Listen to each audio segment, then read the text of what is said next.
She packed her bags with excitement, the kind of excitement that makes it hard to sleep the night before a journey. A new city, a reunion months in the making, two hearts finally meeting in the same place at the same time. After living through glowing screens and late-night promises, she told her friends she'd be fine, told her mother not to worry. She smiled through the airport gates, texted that she'd landed safely, and stepped off that plane with hope in her chest. She thought she knew what was waiting for her on the other side of the arrival gate, arms wide open, a familiar face, love that had been growing quietly from a distance. But somewhere between her arrival and the moment her phone went silent, everything changed. The messages stopped. Calls went unanswered. Time moved forward, but she didn't. Days turned into worry. Worry turned into panic. And then the news came. A young woman, gone. Thousands of miles from home. A final visit that no one could explain. A presence erased piece by piece until only questions remain. This is not a story about love. This is a story about what happened when trust led her into the unknown and never brought her back out. This is the story of a woman who believed she was flying towards something safe, someone she trusted, someone she'd whispered dreams to through screens. But by the time her name reached the headlines, all that remained was a blurred timeline, a flight itinerary, and a trail of inconsistencies no one could ignore. In this documentary, we examine everything, from the warm greetings at the terminal to the cold silence that followed her disappearance. We follow the digital footprints she left behind, retrace the final steps she took, and sift through the accounts given by those closest to her. Those who knew her and those who claimed they did. What we found was a chain of events that didn't just raise questions, it demanded them. Was she ever safe? Was the truth hidden in plain sight? Or was there something no one dared to say out loud? Stay with us as we piece together the truth behind a visit that should have ended in reunion, but instead ended in a tragedy no one can forget. Her name was Alina Brooks, 26 years old, a college graduate with a degree in graphic design and a part-time job at a local print shop in Portland. She had a laugh that could cut through noise, the kind of laugh that made strangers smile. She loved late-night walks, art house films, and journaling, pages filled with poems, unfinished sketches, and entries signed with hearts instead of periods. To her friends, she was thoughtful, maybe even a little old-fashioned, the type to send handwritten letters even when text would do. Her mother once said she was wired with too much heart. That heart, it turned out, would lead her far from home. She met him during a live drawing tutorial on a digital art platform, one of those spontaneous virtual events where creators share their screens and chat in real time. He wasn't a stranger for long. At first, it was comments under her uploads, then longer DMS, then video calls that stretched past midnight. His name was Marcus, 29, lived in Georgia, worked remotely in IT support. He told her she was different. She said she felt seen. Over the next 10 months, their connection deepened. They watched movies together through screen share, ate dinner over video, shared playlists on private links. I wish you were here. It'd be nice to fall asleep without saying goodbye every night. I know, soon. I'll make it happen.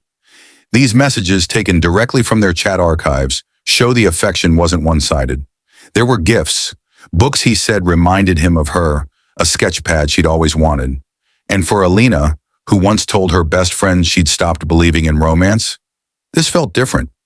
By early May, the topic of meeting in person turned serious. She'd saved enough for the trip. He offered to pay for half, but she declined. If I come, it's because I choose to, not because I owe you anything. She told her sister she was nervous but excited. Her journal entry from the night before she left reads, "Finally, I get to see what it feels like to be in the same room, breathe the same air. I don't know what this will turn into, but I want to find out." The plane ticket was booked for June 14th, a direct flight from Portland to Atlanta, 4 hours and 32 minutes in the air. She packed light, 2 suitcases, mostly summer clothes, a few of her sketchbooks, and a copy of The Secret History tucked into her backpack. The last photo her mother took of her was at the airport.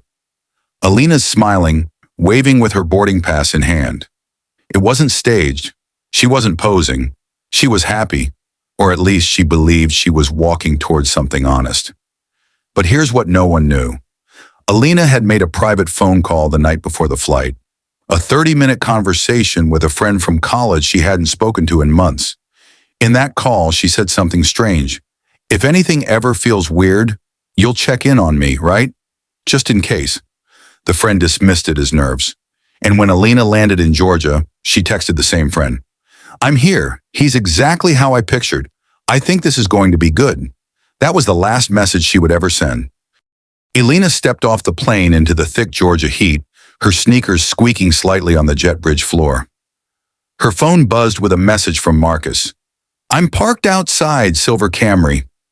She found him at the curb. He smiled. She smiled back. They hugged. Nothing strange, nothing unusual, until later when those moments would be scrutinized down to the angle of her body, the look in her eyes, the pauses between her words.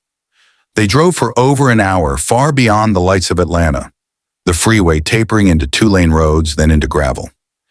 She asked about his neighborhood. He told her it was quiet, good for thinking.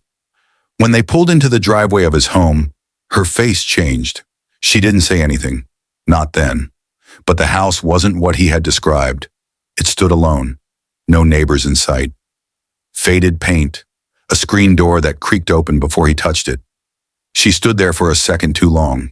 He turned to her, smiled again, and said, "It's better on the inside." She walked in, the door closed behind her, and that was the moment, the precise, irreversible moment, where the version of the story everyone knew started to unravel. What Alina didn't know was that she wasn't the first woman Marcus had invited there. She wouldn't be the first to notice the sound of a door that didn't unlock from the inside, and she wouldn't be the first to wonder why cell service vanished the second she crossed the threshold. That knowledge, that danger, it was waiting, inside those walls, and the clock had already started ticking. The first day passed with few ripples. Alina unpacked her things into the small guest room. Marcus gave her a tour, the kitchen that smelled faintly of old wood and lemon cleanser, the dusty bookshelf lined with obscure psychology books, the back porch with a view of thick trees and silence. Too much silence. They made spaghetti that night, laughed about old texts, watched a movie. She even posted a selfie, "Finally here," captioned with a heart. But by the second day, small things began to collect. Things most wouldn't notice, unless they were looking back from a distance. The way Marcus flinched when her phone rang. The way he asked who it was, every time. The way his smile dropped almost instantly when she stepped outside to take a call from her mom. On the third day, they were supposed to go into town. Alina had planned to pick up a few essentials, maybe explore the area. But Marcus said he wasn't feeling well. He said he didn't want to be around crowds. He said, "It's better if we just stay in." She didn't argue, not at first. But something about the air in that house had changed. The warmth in his voice had cooled. His eyes didn't linger the same way. And the hallway outside her guest room creaked, even when no one was walking. Messages she sent started getting stuck. Her sister's texts went unanswered. FaceTime calls dropped seconds in. She moved around the house, holding her phone up to every window, desperate for a single bar of reception. On the fourth day, she finally connected a call to her best friend, Lydia. The call lasted 42 seconds, long enough to say, "Something's off here. He's acting weird. I don't know, The line went dead. Lydia tried calling back. It went straight to voicemail. Marcus knocked on her door later that night. He asked if everything was okay. He asked if she was thinking about cutting the trip short. He asked if she still trusted him. His tone was calm, measured, but his eyes were watching too closely. That night, Alina didn't sleep. She left her light on. She slid her suitcase in front of the door. Somewhere past midnight, she wrote a note in her phone. "If anything happens to me, tell my mom I love her. Tell them I felt something was wrong." The note was time-stamped. 1:17 a.m. The next morning, Marcus made breakfast, pancakes, fresh coffee, smiles, as if the night had never happened. But the pancakes were cold. The coffee was bitter, and behind every glance was a question. Was this kindness or something else entirely? And then, Alina disappeared. Before we move forward, if you've made it this far, you already know this is not just a story. It's a tragedy stitched together from phone records, memories, security footage, and unanswered questions. And while we continue piecing together the truth behind what happened to Alina, we invite you, the viewer, to take part in something bigger. If this case has gripped you, if the unanswered call, the chilling note, and the sudden disappearance strike something deep inside, click that like button and tell us where you're watching this from. Subscribe to our channel for more real cases that demand to be heard. We don't dramatize, we document. We don't chase fiction, we follow facts no matter where they lead. And most importantly, leave your thoughts in the comments. What do you think happened after that final note? Have you or someone you know ever sensed something was off? Something unspoken just beneath the surface? Your voice, your theories, your insight, they matter more than you think. So take a moment, engage with the story. Because stories like Alina's, they deserve more than silence. Let's keep her memory alive. Let's search for the answers together. It was the morning of June 6th. Barely 5 days into her visit, the sun had just begun its slow crawl over the ridge behind the boyfriend's rented home. A neighbor stepping out for his routine jog noticed something odd. The gate to the backyard stood ajar. It never was. Minutes later, that same neighbor placed a call to 911. What officers would find behind that weather-beaten fence would mark the beginning of a case that, months later, still feels unresolved. Alina's body lay near a discarded mattress behind the tool shed. Her left hand was tucked beneath her torso. Her face was turned toward the gravel. No blood at first glance, no bruising visible from a distance. But her phone, screen cracked, face down on the dirt, was less than 5 feet away. Inside the house, her boyfriend was found in a daze. His voice, officers would later say, was barely above a whisper, slurred, disoriented. He claimed she'd gone to meet a friend, that he had no idea she was in the yard, but inconsistencies would emerge almost immediately. Detectives arrived before noon, crime scene tape stretched across the alley. They began with the usual, fingerprint sweeps, phone logs, surveillance canvassing. One officer noticed that the home security camera, mounted above the door, was disconnected. Wires snipped, no backup footage stored, and then came the autopsy. Performed within 48 hours, it revealed subtle hemorrhaging beneath the scalp. No blunt force trauma, no stab wounds, but petechial hemorrhaging was noted in the eyes, tiny red dots often associated with asphyxiation. The coroner's report used the term manual compression of the neck structures. In plain terms, Alina had been strangled. Toxicology came next. Low traces of benzodiazepines were found, likely diazepam, a sedative.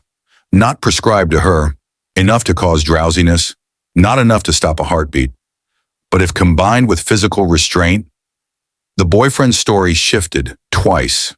First, he claimed he hadn't seen her since the night before. Then he said she'd stormed out after an argument. A week later, during a recorded interview, he admitted they had fought, that she'd accused him of deleting messages from another woman, but he maintained she left alive. Forensic investigators recovered data from her phone. The last outgoing message, never sent, was a draft, time-stamped 12:38 a.m. It read, "I think I made a mistake coming here." That message never reached anyone. Interviews with neighbors revealed muffled shouting shortly after midnight. A dog barked for nearly an hour. An unusual event, said one elderly resident, who'd lived there for over 2 decades. Police found scratch marks on the inside of the bedroom closet door. Not deep, but fresh. A hair strand was lifted from beneath the carpet edge, later confirmed to be Alina's through mitochondrial testing. And yet, despite these findings, the case slowed. No arrests, no charges. Her boyfriend retained counsel and stopped cooperating. Her body was flown back to her home state. A small memorial was held in her church. Dozens of candles, a framed photo by the altar, her smile frozen in time. Her mother took the stand during a town hall days later and asked a single question. Why did my daughter leave on a round-trip ticket, but never make it to the return? 3 months passed before anything resembling resolution took shape. By then, national media had caught wind of the story. It was no longer a local tragedy, it was a headline. And with the growing pressure, a grand jury convened. On September 19th, an indictment was handed down. one count of second-degree murder, one count of tampering with evidence. Her boyfriend, now the sole suspect, was taken into custody without incident. The arrest made the evening news. Cameras caught his blank expression as he was led into the courthouse in cuffs, a beige hoodie pulled over his head. The courtroom, weeks later, was a study in contrast. On one side, Alina's family, stiff, shattered, silent. Her mother clutched a photo printed on foam board. On the other side, his defense team argued lack of intent. No history of violence, no conclusive video footage. But the prosecution built a different story, one rooted in timelines, forensic inconsistencies, and behavior that betrayed motive.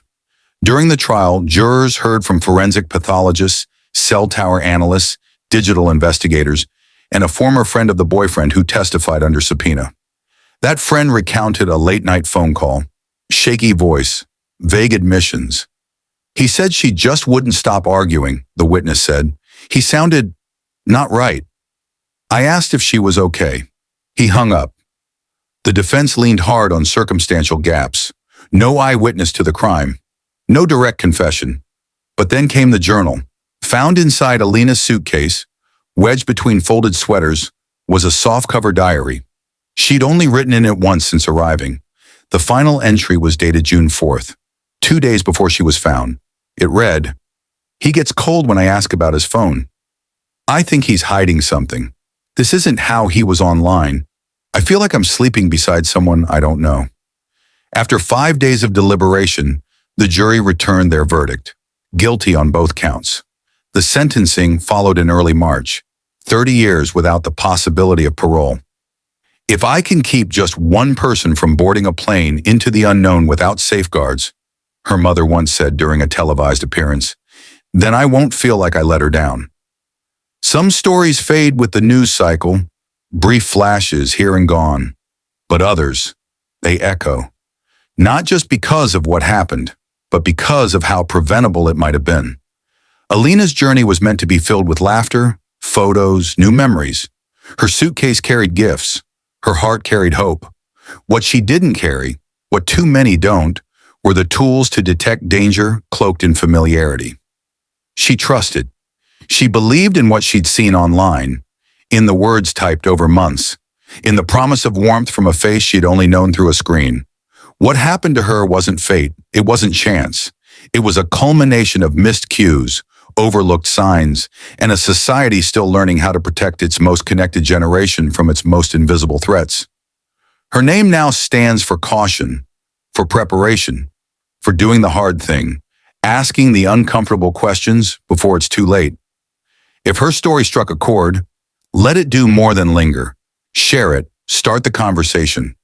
Whether it's with a friend who's planning their first trip to meet someone new, a younger sibling learning to date, or even just to remind yourself, safety isn't paranoia, it's preservation. Subscribe to this channel for more true crime documentaries like this. Deep, unflinching, honest. Real lives, real consequences, real lessons. And if you've made it this far, thank you. Stories like these are heavy, but carrying them together makes them lighter. We owe it to Alina. We owe it to every voice that can't tell its own story anymore.